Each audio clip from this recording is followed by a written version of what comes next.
a quiet town. Maxwell dives to xiye for the triple kill. Make his way out. At Worlds, every time you make a move or you overstay on the map, an enemy mid laner will take advantage of that. A double kill for Crown as he says, "King me." 我想观众大家都很期待，就是中路会有单杀的画面出现，因为基本上中路要单杀其实没有那么简单。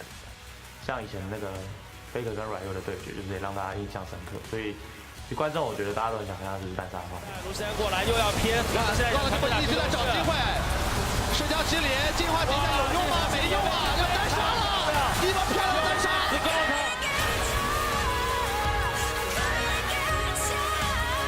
저는 아직까지는 다른 미드라이너를 볼 때 저보다 잘한다고 느낀 선수가 없거든요. SKT, legends for a reason, find their win. SKT are the best team to ever play League of Legends, and that man has been there for all of it.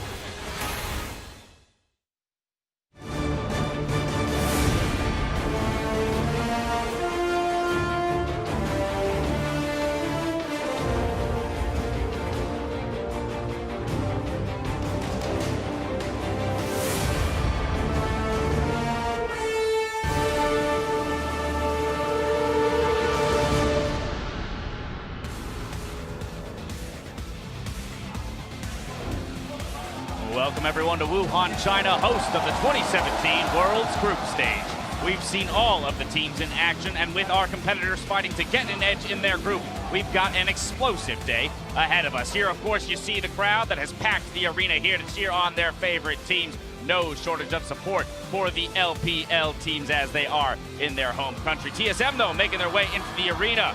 Moments ago, they're up against Team WE, looking for control of their group. Hello, everyone. I'm James Dash Patterson here with Indiana Frosker in black, Alberto Crumbs Rengifo, and Sam Kobe Hartman Kensler. Halfway through week one, we're moving into another 6 big games today.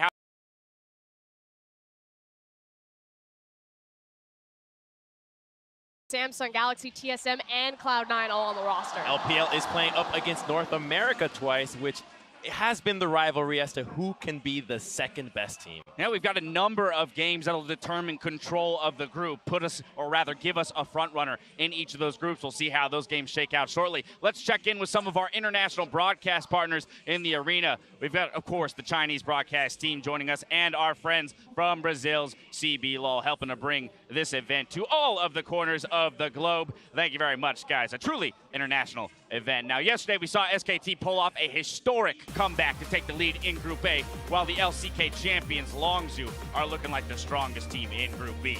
We also got a look at the teams in Group D with TSM and Team WE securing themselves a win to kick off the group stage. We'll see which of them will take control of that group as they face off in our first game, followed by Flash Wolves versus Misfits Gaming. Later, we've got a fight between the Titans, Samsung Galaxy, and RNG before the teams in Group A close out the day. Now, it all looked lost for the reigning champions in SKT yesterday. They found themselves in a 9K goal deficit at 25 minutes versus the hometown favorites in EDG, and the Korean powerhouse somehow managed to recover, pulling off one of the greatest upsets in World's history. But you wouldn't imagine it. Like you said, that 9K goal lead was built off of multiple tower dives. EDG just running through SKT. Clearlove on his famous Rek'Sai right there. Everything looked great. Please, just cut the tape right here. Now, what we've learned about SKT is that they're basically Terminator 2. You need to try really hard. What? Yeah, I don't think that. They've got to spare Frosker in a little bit. That's literally the best engage of the entire tournament so far. The best play of the whole tournament. Not safe for broadcast, Kobe. Okay. Yeah, exactly. No, we've already seen that play many a times. We'll see it many times more, I'm sure. A world's big play, to say the least. In the last 2 days, we've seen all of our teams in action, though. So I want to ask you guys, what stood out so far? Top performers, underperformers, what are we looking at? Well, for me, the fact that the meta came into it as full-on Ardent Sensor and we thought it was going to be all about protect the AD carry was a little bit underwhelming, but then everybody decided, let's add some variance to this. We can have early game still happening. Not everybody has picked tanks. Mid lane action has been all over the place, and that's exciting to me. So we get the bottom lane that's still the same, but everything else is all over. And the question will be, will anyone really be able to truly break the meta, right? Yeah, that's the thing. We've seen Longzhu kind of test around with it, but because there's been such little variance, and it still is about these late game, big, massive team fights. The team that I'm really looking at is Samsung Galaxy, and specifically their Crown piece, or their jewel in Crown. Now, we didn't know what type of form Crown was going to come into. He had slumped in the summer, but coming out on his Taliyah, he was explosive, he looked crisp, he looked clean, and now Samsung Galaxy look like favorites if the meta persists through this tournament to play that style all the way to the end. Exactly. This team loves the control, loves taking that one team fight, win the game from the get-go, and they are one of the best late-game teams in Korea, and if the meta persists, as Frost was saying, then I have them pretty high up there compared to the two Korean teams that have already shown some faults. That's why I'm so excited for their matchup today versus RNG. You put the spotlight on Crown, and people will bring up, oh yeah, it wasn't the best season for him. Xiaohu, the one who's going to face off against him in the mid lane, had an amazing season, and RNG looked good in their first game. All right, now we talk about some players that are performing here so far at the tournament. Let's talk about maybe some underperformers or some surprises maybe. The EULCS, currently 0-5 through the group stages, still looking to find a win. Now, I'm going to, ignore the LCK and the NA. I'm going to give it a little bit of EU rep. Yes, it is 0-5, but that doesn't really tell the story of how competitive these teams have been, particularly Fnatic versus Immortals. That was such a close series. Immortals have played very well, and Fnatic were right there with them. So tough stuff. Wow. Woo. Tough tart. Yeah, I can't even speak.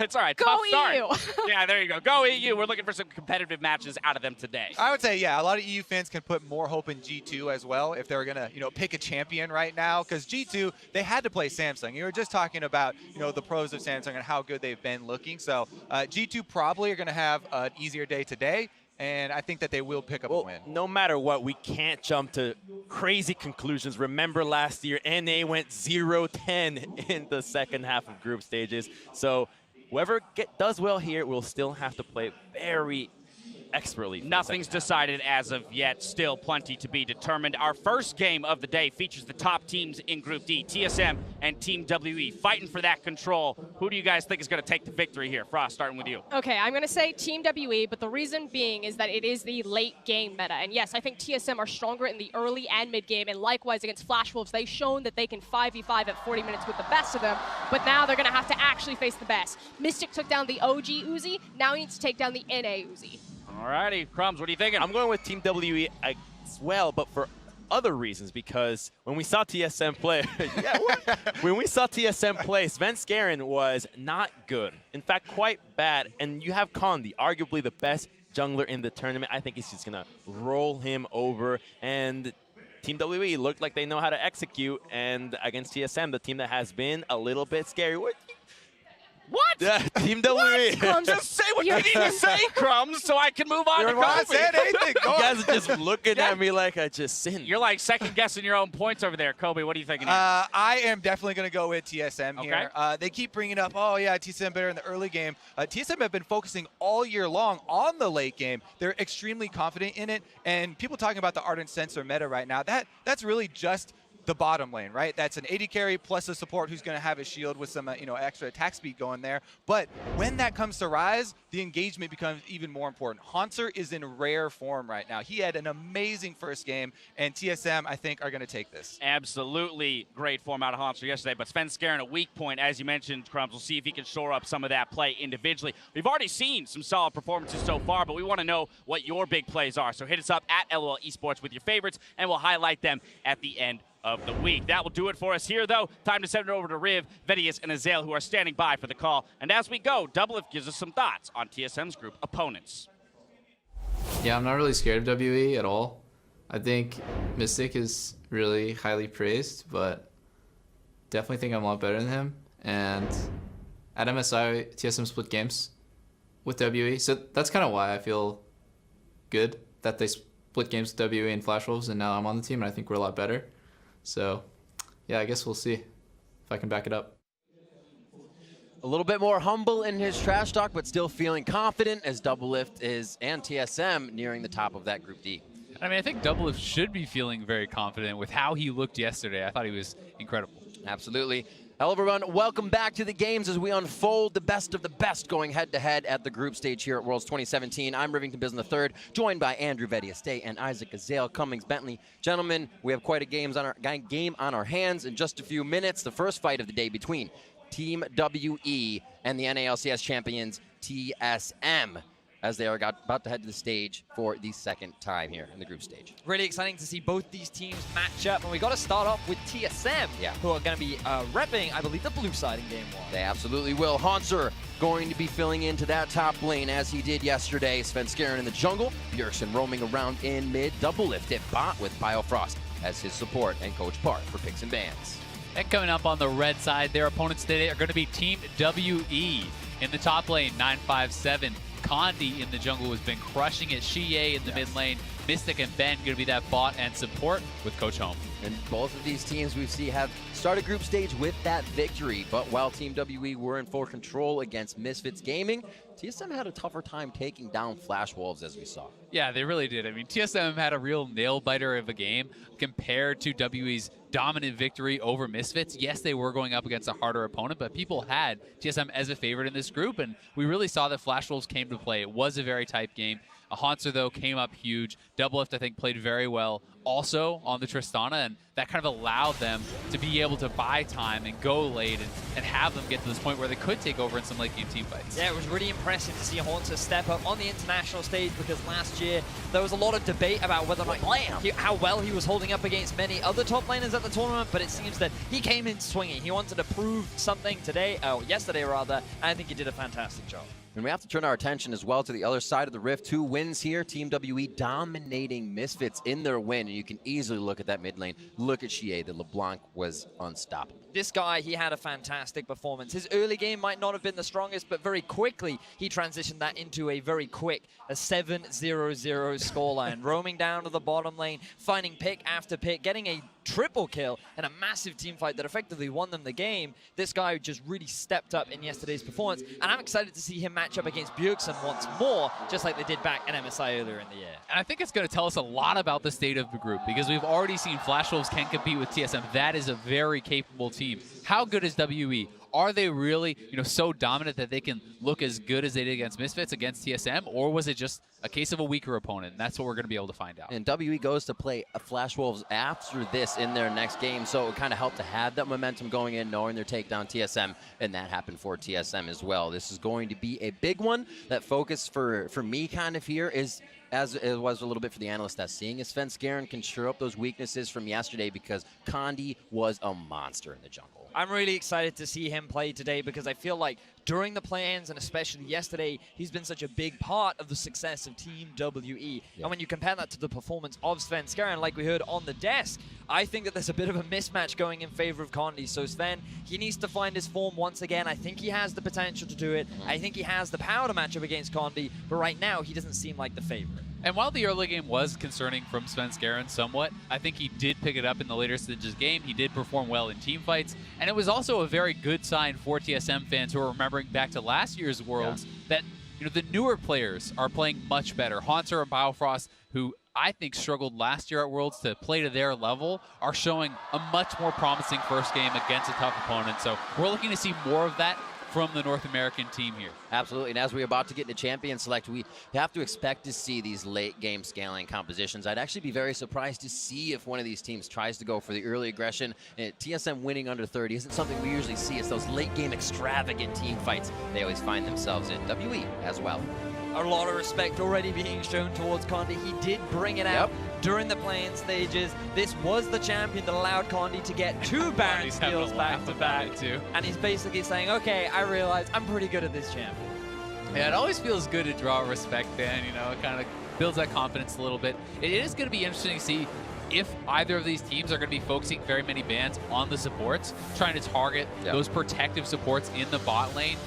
Or if they're going to be just accepting, okay, it's a Janna for Lulu trade, or it's something like that, and focusing their bans elsewhere on the map.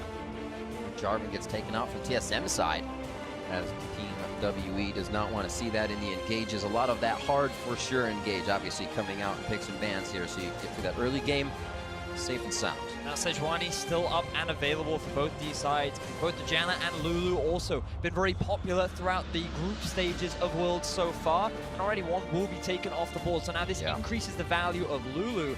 And Team WE, I feel like they should leave things like the Sejuani open because if TSM then go for the Lulu, they can answer it with another power pick of their own. Well, I think what TSM is trying to do is make it one power pick for one power pick. Exactly. Because if you leave up the Janna in a situation like this, even if you take the Sejuani or the Lulu or whatever, then you're giving over something like the Tristana plus a support, or the Tristana plus the Sejuani, which is not the situation that they want to be in. So we'll see now where they're going to go as far as these Ardent supports. Obviously, there is Rakan, which is very high priority. There's still things such as Karma, even Nami, and along those lines. We'll see where Ben is going to look to go. You got to split up the duo as well. Xayah towards the other side for Team WE. Wouldn't expect anything different. I think TSM are fine with this though, because they're likely going to go for the Tristana and still have that all-in potential in the bottom lane with the Tristana-Rakan combo, which can be pretty effective against the champion like Xayah.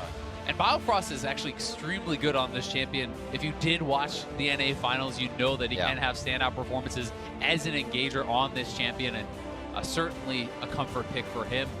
Gragas, another comfort pick over for Condi, and would make a lot of sense picking up a front line, someone who can get proactive though in the early game.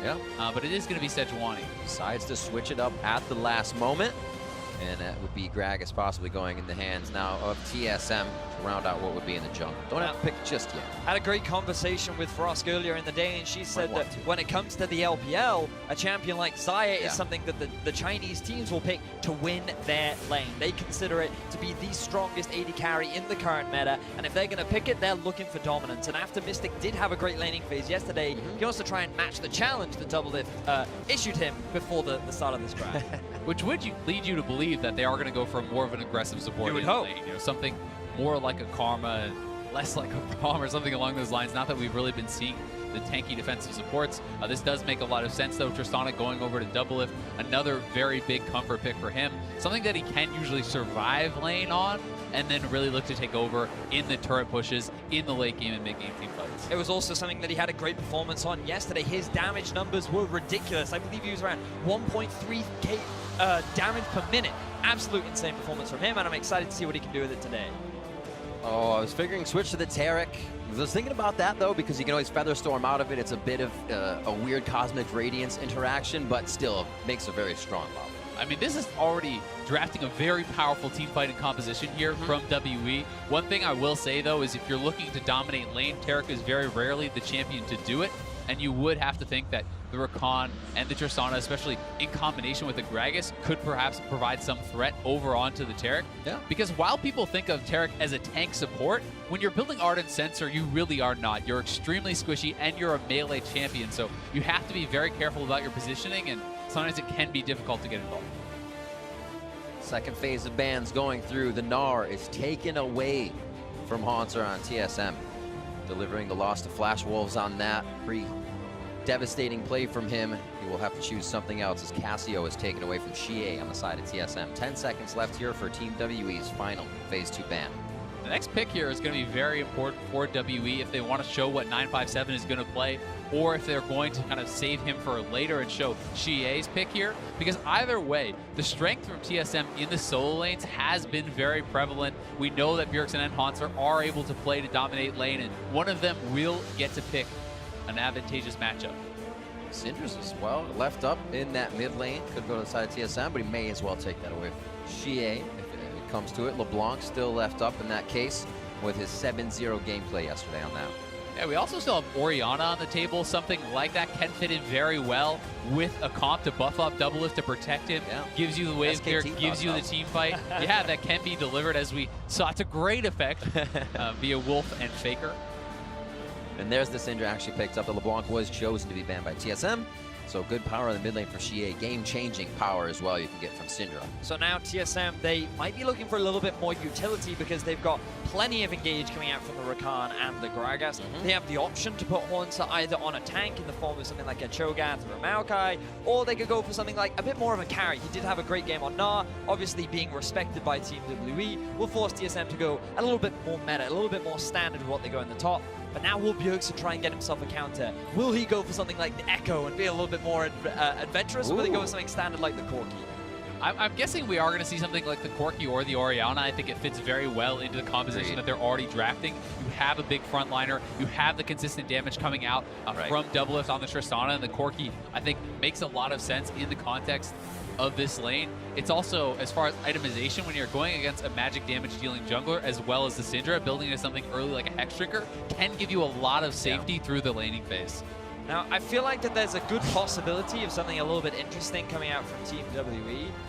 I was hoping for it, but it looks like they're just going to stick standard with Shen. So the big thing about Shen is that he can actually be pretty aggressive during the laning phase, especially during the early levels. But one of the big criticisms we've had of Shen this tournament is teams utilizing the ultimate once he hits level 6, especially thinking back to G2's game. They did not take full advantage of using Shen's ability to move around the map. You need to be proactive with Shen to get the most out of his kit. It's so much easier to actually get an effective stand united when you are the one setting up the play, when you're roaming 5-man bot, when you're ulting in on your jungler and creating these tower dives, creating these plays. Because if you're just going to have a Shen sit and farm in a lane against Cho'Gath, Cho'Gath will outscale you and be more useful in the 5v5 team fight. So it's about side lane control, it's about proactivity, and we'll see if WE is going to be able to pull that off in the early stages of the game. Looking at the entire draft, though, from Team WE, I think that even in the late game, their team fighting is pretty good, thanks to the Spirit's Refuge and the fact that they're playing up against 2 AD carries, placed at the right time, combined with the Taric ultimate as well. You can get these really drawn-out fights that can allow Syndra, allow the Xayah to just chunk through the front line of the Gragas and the Cho'Gath, and then make their way towards these squishy backline carries. But in terms of engage, everything going in favor of TSM. And that's what you really have to remember, because while the Taric can put this down, if you're being proactive, if you're choosing the initiation, you drop that Cosmic Radiance, you drop your ultimate, you go forward. But when you're getting engaged on by a Rakan, by a Gragas, if you're getting split up, if you're getting burst down, by the Feast from the Cho'Gath, by the double marksman damage, that can be very, very difficult to deal with.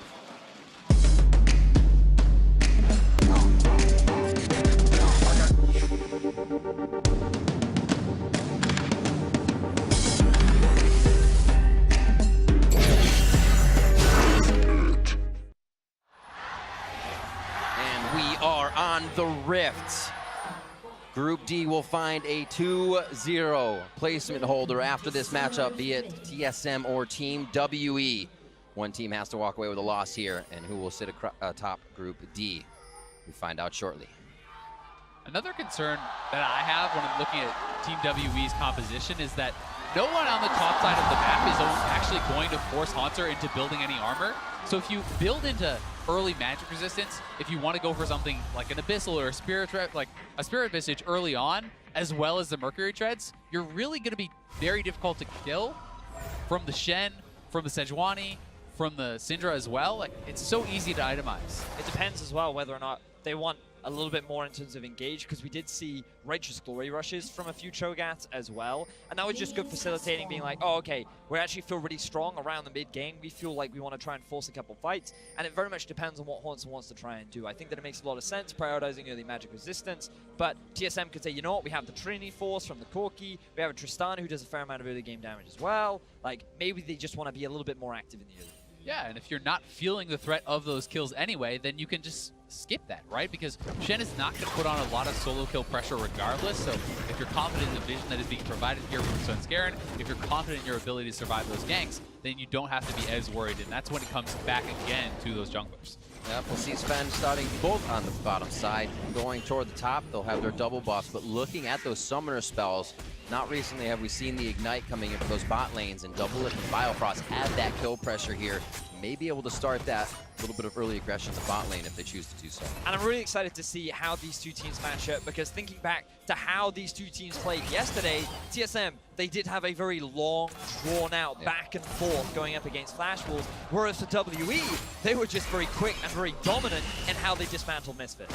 Yeah, they certainly were. And I think it's going to be a very different game this time around than what WE had against Misfits. For sure. I think that they are going to be in tough, but we certainly have seen that TSM can be challenged and really put to the limit in these groups. But the fact of the matter is, to me, teams have not closed games very well. Agreed. And if Flash Wolves had actually closed out that game properly with the advantages that they had, you feel like they were the team that should have won. And that's one of the big concerns that TSM may have, given that WE have demonstrated they can get these early leads, and they're very effective at closing them. Bjergsen roaming. Good hit on xiye, stops him from getting to Svenskeren and Condi. That's the slow onto Condi. Should be able to dash out of this one as well. Svenskeren trying to get that gap closer in. Bot lane is pushing, so TSM on all fronts is getting WE to their turrets. Both junglers do have Smite there as well, and Bjergsen is trying to push up to be able to actually join if this fight continues. Hauntzer has actually roamed down here as well, so TSM putting a lot of pressure onto Condi. They're trying to support Svenskeren and get him off to an early game start. Looks like right now TSM have all the advantages. Wow!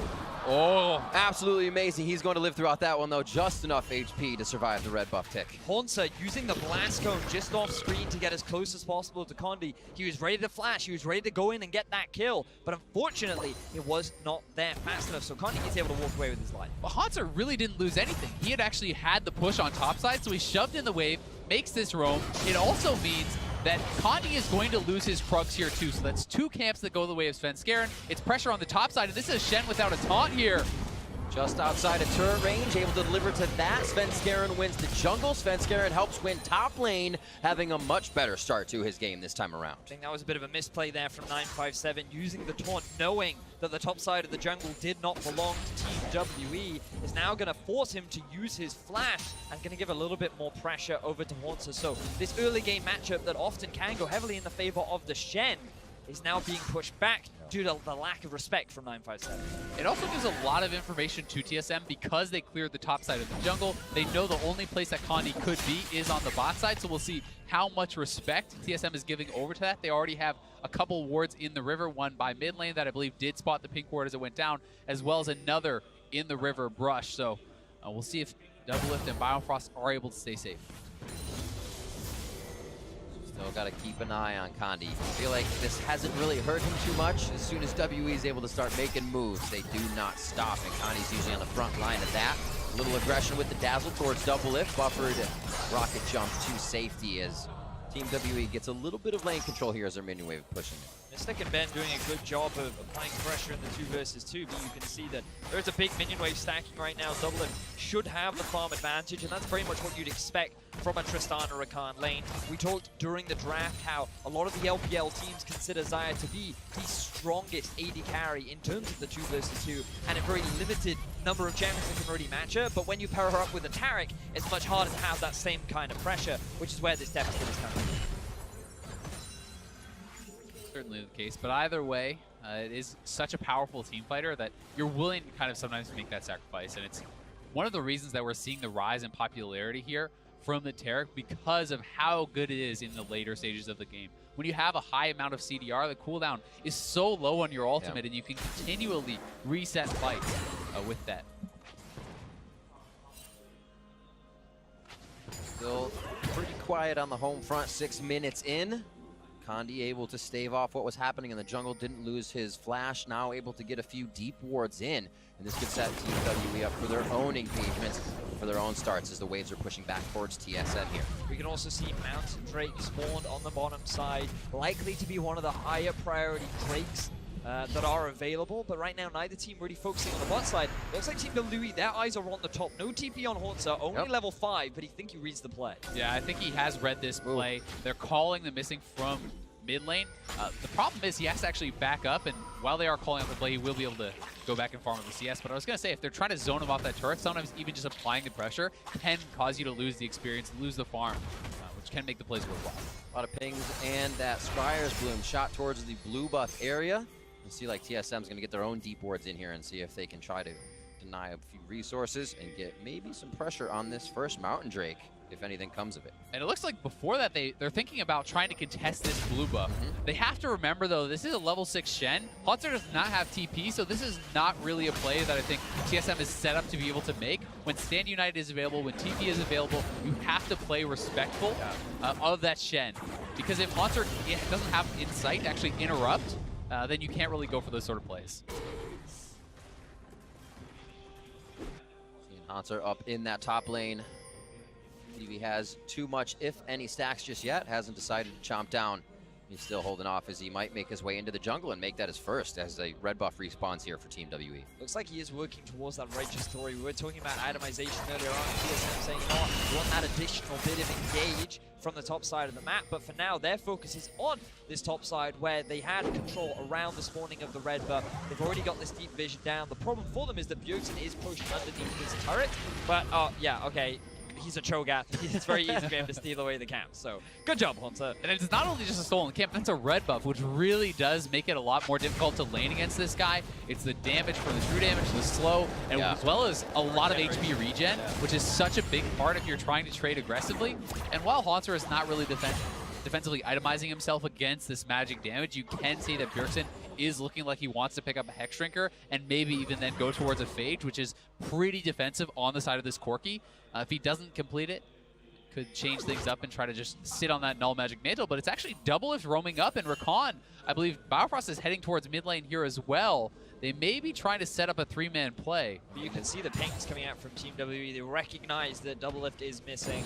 They're afraid of the potential Biofrost roam as well, and xiye showing a lot of respect towards TSM, and I think it's worth highlighting xiye. He's considered very much the father figure of this team, one of the older players on the roster. He's been playing League of Legends for a long time, but really only came into the scene fairly recently, and the fact that Team WE, they have been growing this roster over a long period of time. This year was the first time that they were able to win a split, and this is also the first time that Team WE have returned to the world stage since 2012, and they're looking to make a bit more of a name for themselves. Quick hit, Cosmic. No, just the Bastion goes down, and the heal onto Ben. They stay alive for that one. Level 6s are there. Doublelift has used his, and Biofrost is going to hold. And you know that TSM did not fully commit to that, so they get a really good chunk, no Ignite use, no ultimate from Biofrost use. They don't jump forward because they know the Shen Stand United would come through and turn around that play.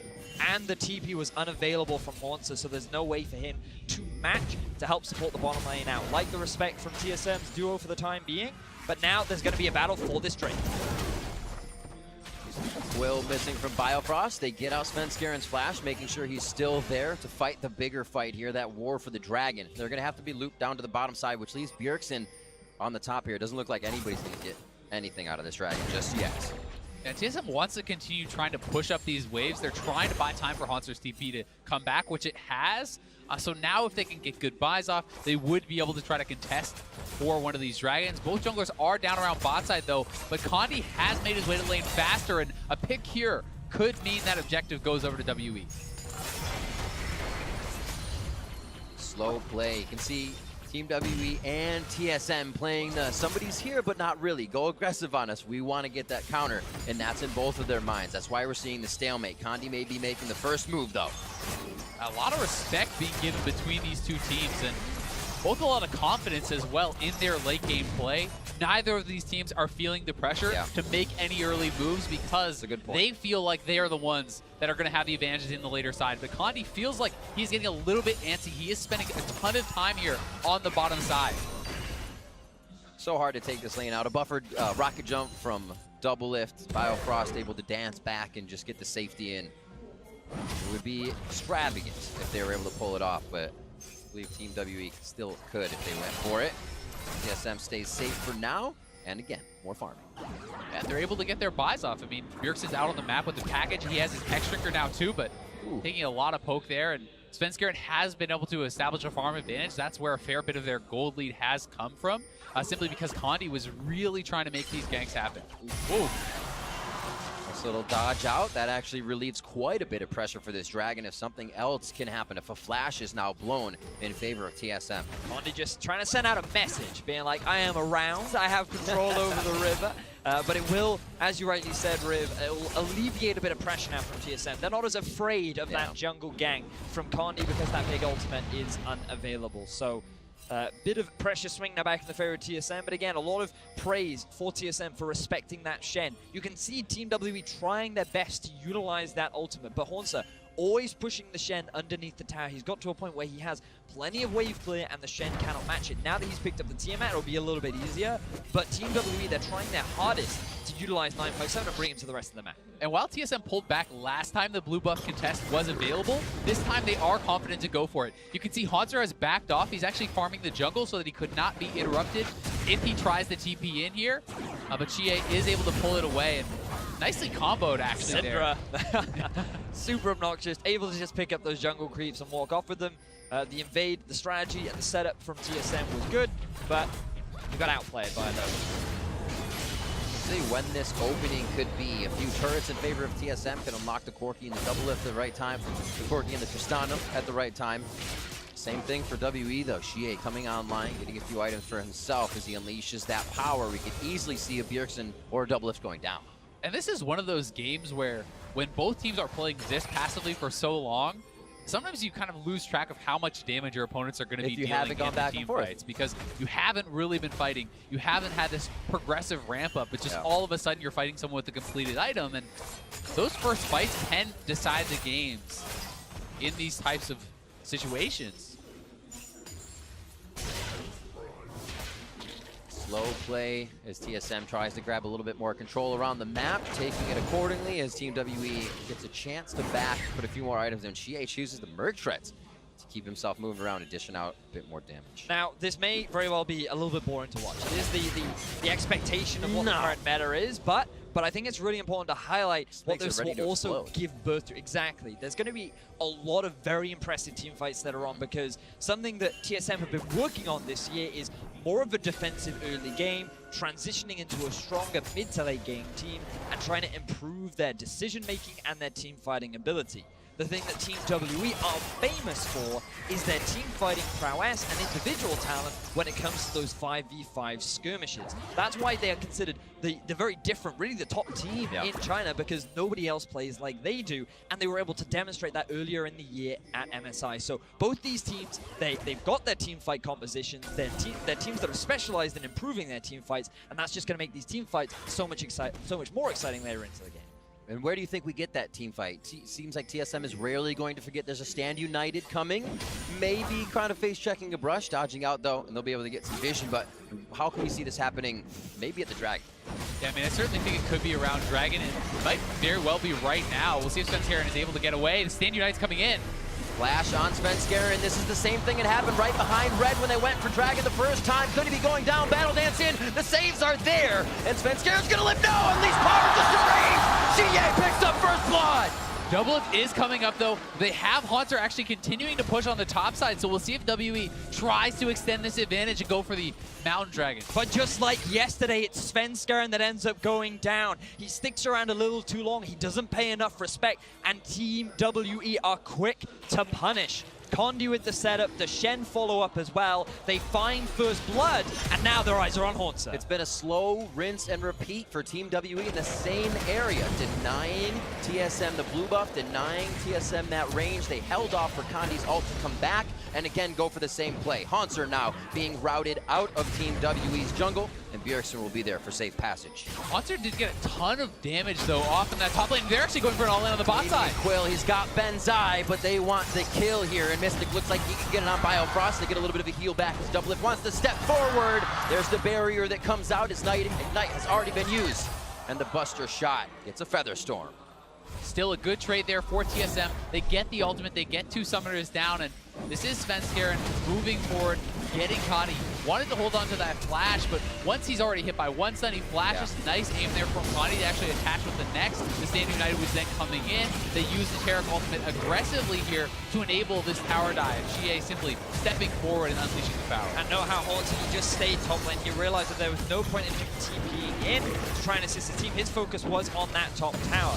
But with the bottom lane of Team WE trying to go for that skirmish against Double and Bio earlier on, they were forced back, and then after Svenskeren respawns, he knows that he can just transition to the bot lane and pick up that first neutral objective. So TSM, they did lose first blood, but overall in the objective game, they're the ones that come out ahead. And they're still up in gold. You can very easily see that top lane turret go down pretty quickly here too. That first turret gold would be worth quite a lot for TSM if they can get that advantage. Or if they even want to try to do something like a lane swap or even just roam Bjergsen up to the top lane to try to knock that down. It is very low, and Bjergsen is at a very strong point in the game now, having completed his Trinity Force. He is ready to make these sort of moves, which could simply be a package up to the top side. It's that hit we were talking about, Doublelift as well, Infinity Edge coming online as these guys hit next level. Clear here for Bjergsen in the mid lane. He may be able to roam down, but he may find WE coming from that bottom side before he gets himself to safety.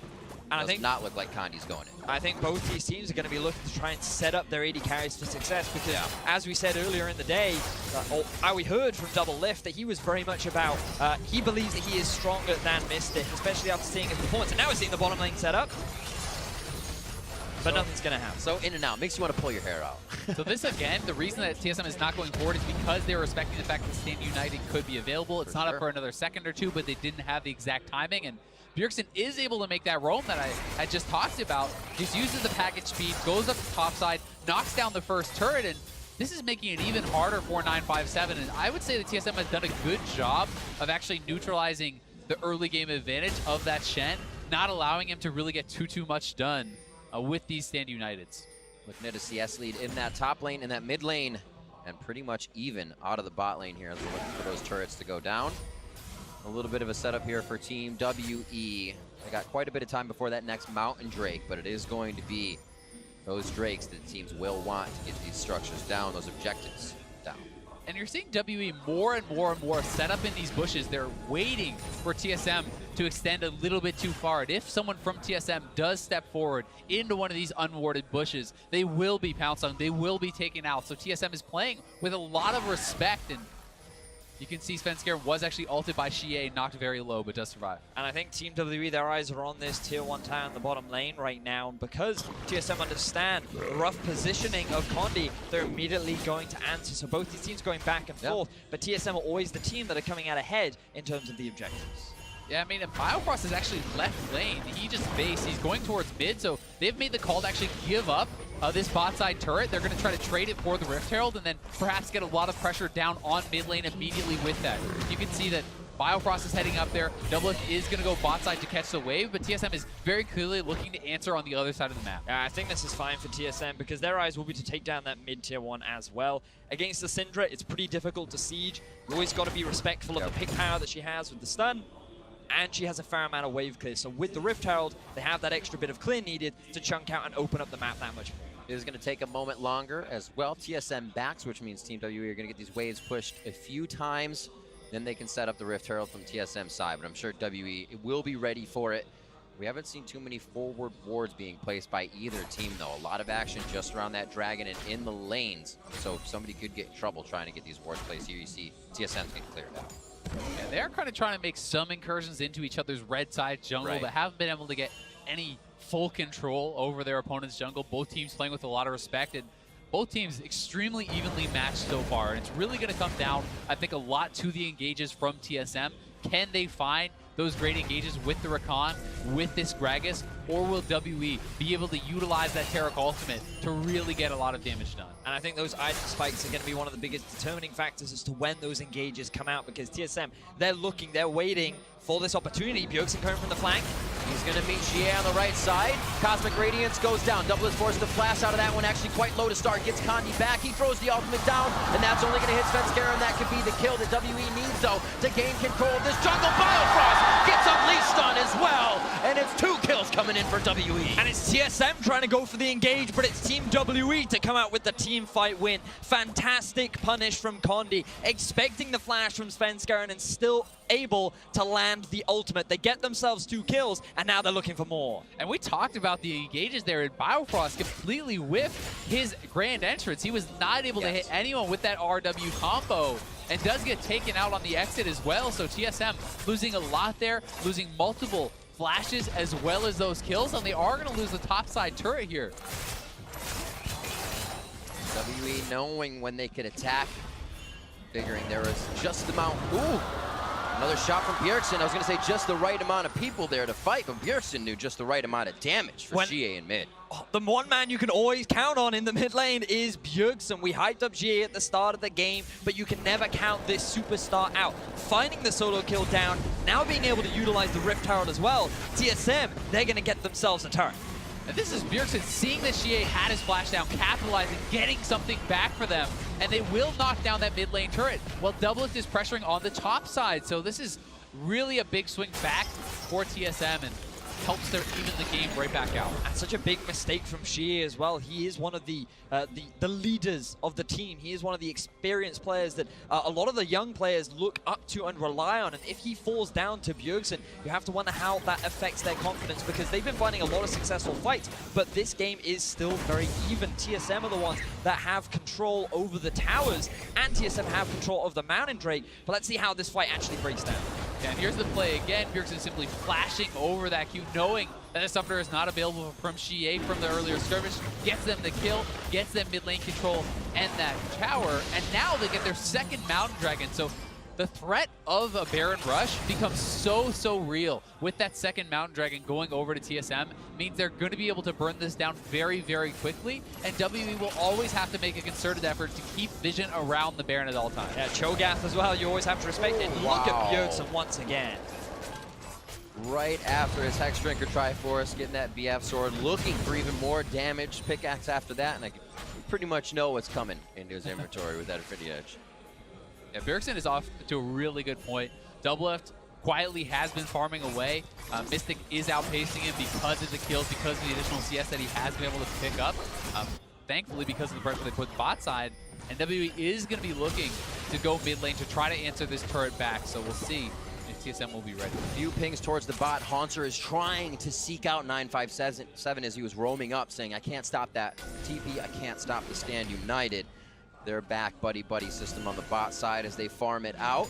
Just about 30 more CS for Hauntzer, but both TPs are up, and we could see some big action here coming around the Baron. I'm really excited to see how things play out moving forward, because Mystic is at this point in the game where he's had so much praise. His team fighting prowess is really where he's able to shine. He's considered by many analysts the best AD carry, and China, but hits the engage. Whoa, straight through. Biofrost trying to charm up the entire team. WE, and he's got a few. It looks like they got the number on Ben as well. Goes down a double kill for Bjergsen, and now they're going to be looking for Condi, one of the tankiest members. They drop him, and Baron is in the eyes of TSM. It might already be. That ultimate from Svenskeren was incredible. He split Ben up from xiye, denying the Taric ultimate from coming through, allows them to get Syndra. They are teaming in, and they're going to secure this with the Gragas. TSM is looking to get a stranglehold on this game. Gragas and the Cho'Gath. Condi can't even make it close. Beautiful job by TSM by holding off on the damage and making sure Condi is at range. Baron grabbed 25 minutes in by TSM. TSM find the first significant lead in this game. Team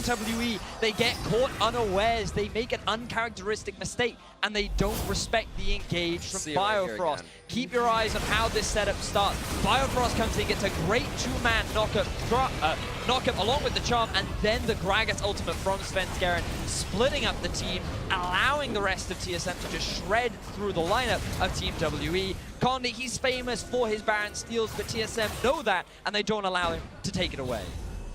And Hauntzer getting a lot of damage down on WE. You can see he knocks 957 out, then TP'd in to secure the Baron. So very well played here from Hauntzer.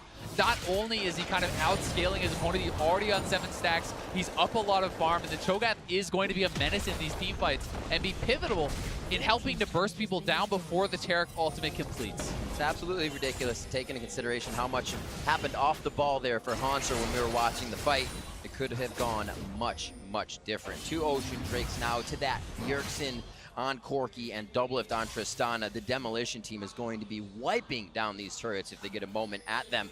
And now they have a bit of siege power to do it with. Yesterday was all the Hauntzer show. Doublelift was the one that got the game-winning play, but today Bjergsen is the individual that is stepping up. We talked about how it was all going to come down to these late-game team fights and how the engages from TSM would be pivotal if they wanted to be the ones to come out ahead. Biofrost was able to find it. Bjergsen was able to find the follow-up damage, and now they have the Baron buff. They've got their eyes on the base of Team WE. And while TSM does want to threaten these turrets, I don't think that they want a concerted fight. Doublelift has not purchased in quite a long time. You can see that the BF Sword plus Pickaxe advantage goes over to Mystic, so he has quite a bit of gold in his pockets. And you know, they want to have him buy up before they actually commit to that fight. And it seems like Doublelift is just trying to stay out on the map, get to a full completed second Zeal item, then go for the base, hit 3 items, and look to fight right with that power spike.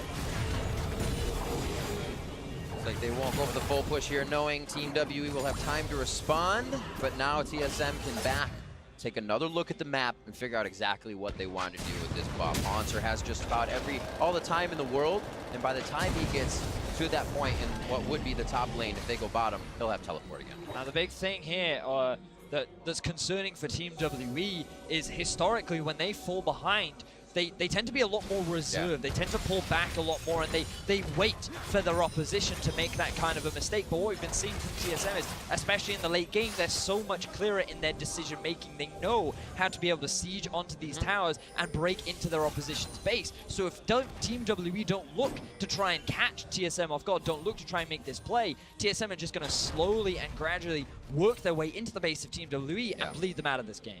And WE does have their opportunities to go for those aggressive plays. Mystic has completed his very expensive 3 items. He's on the IE plus the Essence Reaver, and he has his Rapid Fire. He's at a point where he can take over a team fight, certainly if he's given the freedom to do so. If they find that right Taric ult with the engage, give him that free firing time in the backline, he will make TSM pay.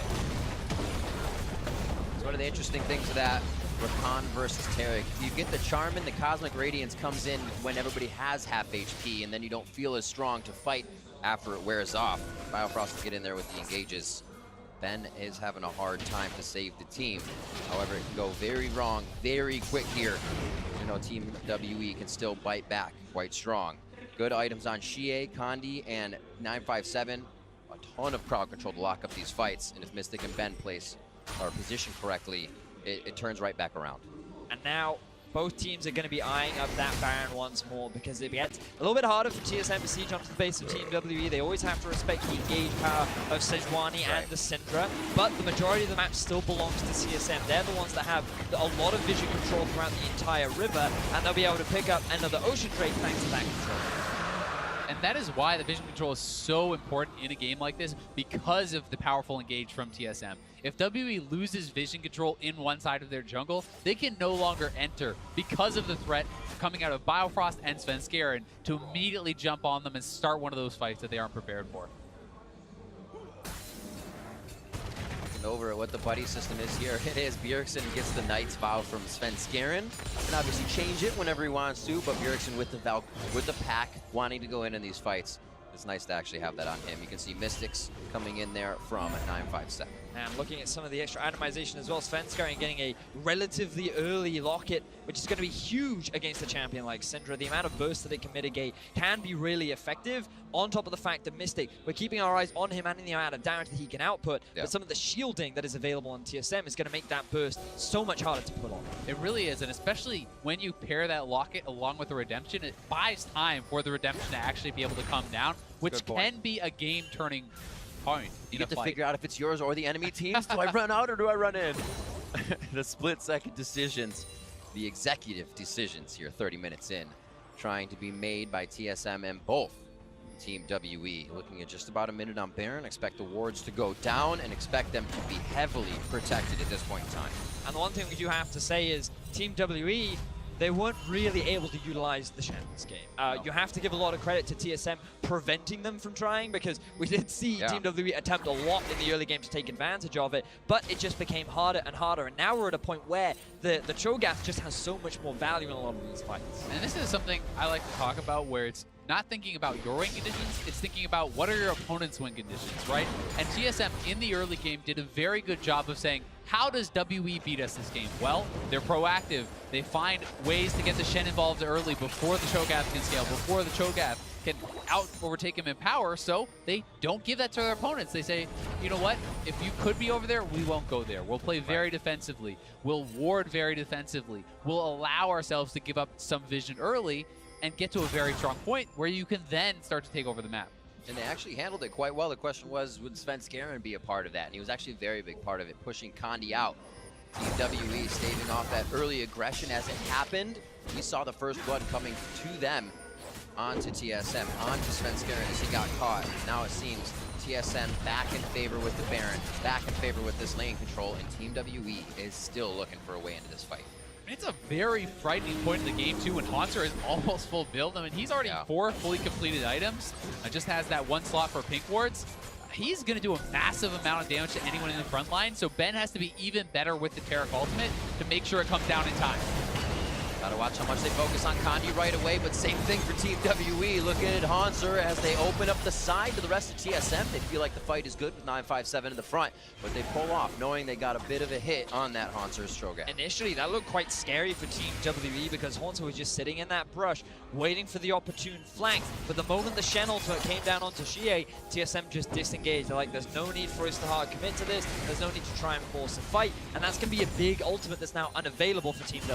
And especially when TSM had the top wave shoved in, right? They already know that 957 was missing out on minions, and he's actually pretty nervous. You can see he doesn't even want to finish off the full minion wave. He's not sure that the TP would get him there in time for a fight, so he's roaming down to join. And when he can force a Shen to group with his team against a Cho'Gath, he's always going to be disadvantaged. Hauntzer is hungry. 9 stacks, no champions, and he's looking for some dinner. 3-3 here. Team WE. Featherstorm start from Mystic. Cosmic Radiance goes down. It's going to get just a few of the members. xiye's on the backside, unprotected, and that may be the focus. Hauntzer hits him. The entire team collapses. xiye's down. Ben tries to run out here. Mystic on the top side. Beautiful damage coming in from him. The focus is perfect. Svenskeren low. Biofrost goes in for another attack. Featherstorm pulls back, but Doublelift has found the resets, and he says, here we go, TSM! TSM find themselves the ace. They rip through Team WE, and they have their eyes on the base to get themselves another win.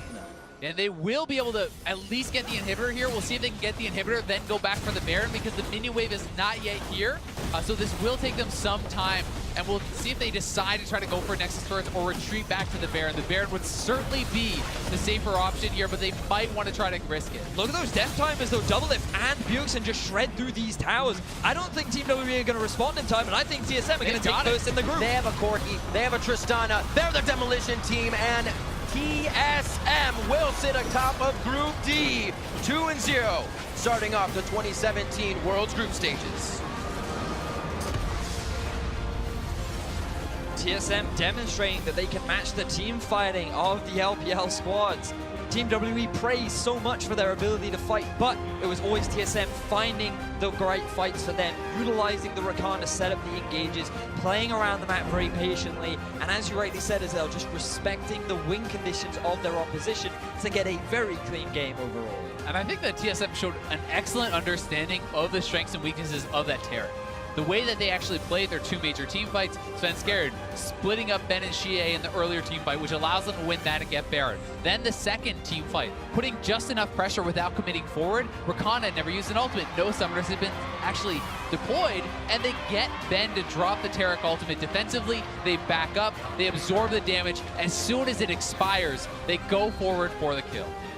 And much difference on the clock for TSM here. 53 minutes now to 34 minutes, showing that they can tone that down and they can play a bit of WE style, not letting them get to a point where they're just too big. I mean, I feel like the biggest difference between this game and yesterday's game is Flash Wolves were very proactive yesterday in the early game. Right. TSM did not want to allow that to happen, and it was very slow, very even up until the 20-25 minute mark, but then it all came down to Bjergsen at the end of the day. He found that one pick onto xiye. They were the team to get that first mid tower, and once that was gone, the map was open for TSM to have full control of the game. Well, there's more games to go today, so let's head over to the analysts to get their thoughts on how TSM picked up that win.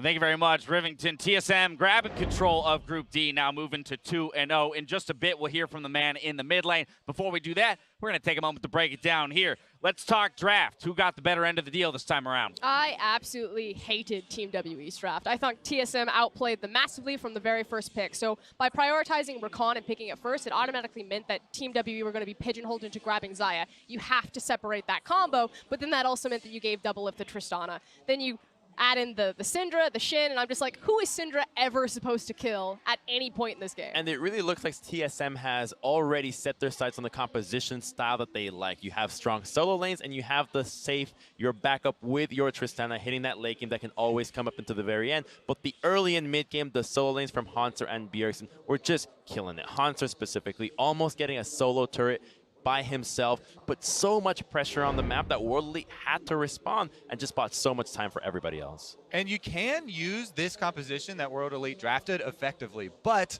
that was not the case in this game, right? We saw previously where TSM played against Flash Wolves, the Sejuani plus the Taric combination, where they force the engage during the Taric ultimate, so they utilize that time window effectively, and they're able to stick on those priority targets. However, when WE were doing it, they weren't able to stick on the priority targets because Sven had some good disengages, but also the other part that they drafted there, that like kind of the curveball at the end, the Shen, did not gain them any ground. In fact, it was very detrimental to them because into Cho'Gath, he has long-range interrupts. You can stop the early Shen teleports, and they never really got much out of that one. Questions around the WE draft, but you mentioned Svenskeren on that Gragas, and leading into the game, Crumbs, you had some criticism to throw at him. How did you feel about his performance this time around, as he was the person who he gave up first blood? Yeah, it was shaky at first. When he died, he got caught off by the Sejuani multiple times. This is what it's going to look like. So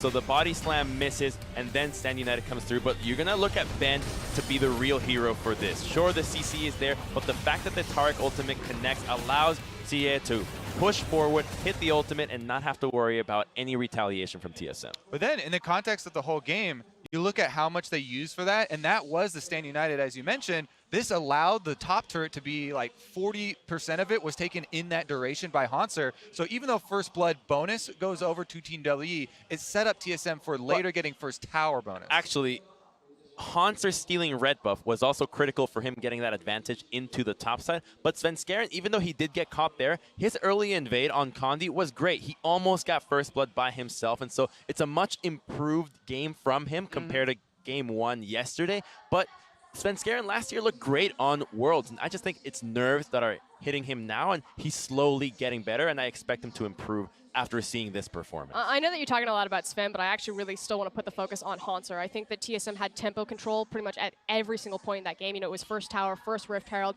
driving into first mid tower, falling down, and that was built off of Hauntzer, taking the red buff, getting so much damage on that, allowing TSM to set up these movements. Let's take a look at the point in which the game blew open, though. For TSM, it was the pick around the mid lane into the Baron here. All started by this Rakan engage. First and foremost, why are you there? Team WE, there's absolutely no reason. The go button here is the fact that TSM see that Mystic is top on Xayah trying to push the tower.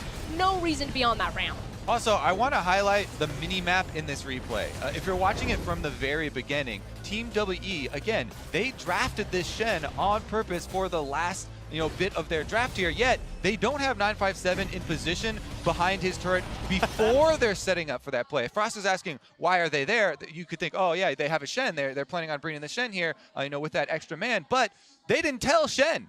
So he had to use his taunt, which is the main ability for the team fight when he gets there to try and gain distance, and he still got interrupted. His invitation got lost in the mail to that party over near the Baron pit. Crumbs, let's talk about this, though, because for TSM, as we mentioned, it was a slow start. They built that double Mountain Drake. They played it Baron.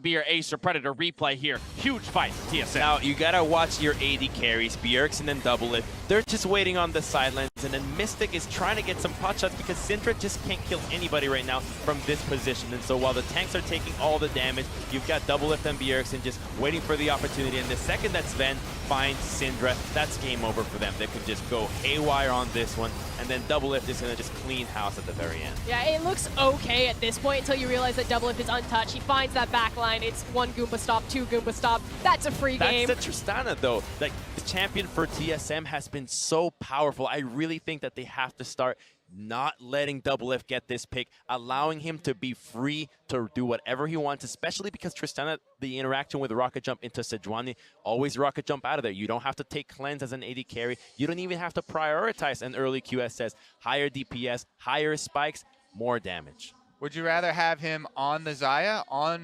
Kalista, or something like that? Well, of course, no Kalista, though. That is, no one gets that. Fun fact, though, Bjergsen actually had 41.3% of the team's damage in that game, so doing a lot of work on the Corki, both of those 80 carries. With that, TSM secured themselves the top spot in Group D. For more on that win, let's go ahead and send it over to Shox, who's ready with their mid laner. Thank you very much, Dash. Indeed, with Bjergsen, who had those fantastic stats and also a pretty good game. I would say the analysts were talking about the fact that you guys took it slower than WE in the early game. They were going ham, but you guys seem to be on top of the macro. So what was the exact strategy going in?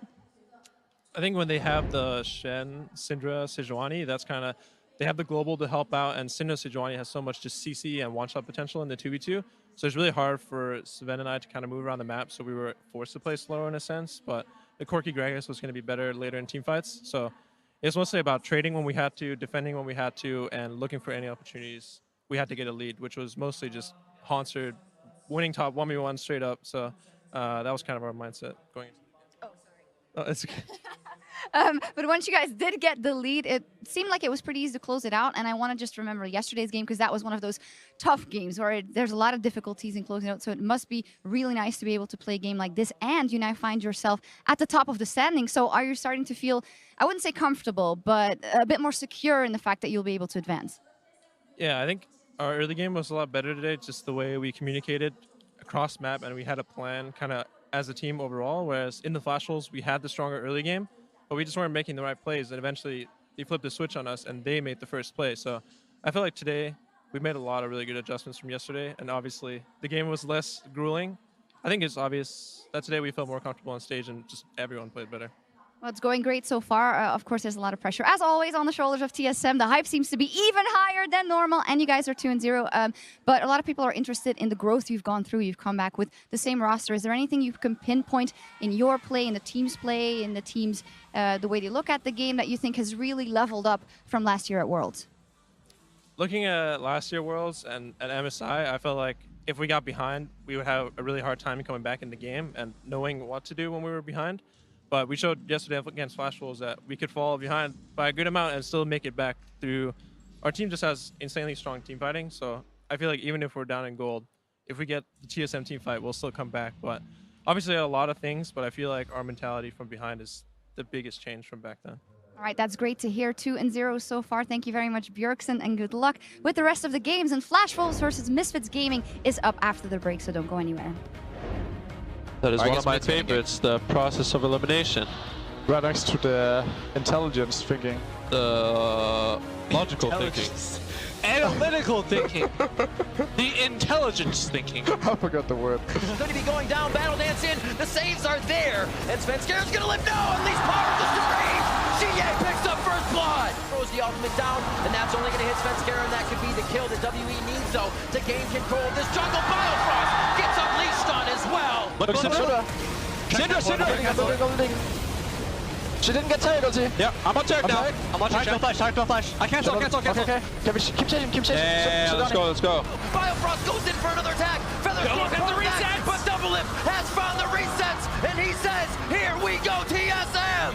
TSM will sit atop of Group D. If you want to follow the best of the Rift, then you need T-Mobile, America's best unlimited network. We've doubled our coverage, so you can stream Worlds in more places than ever before.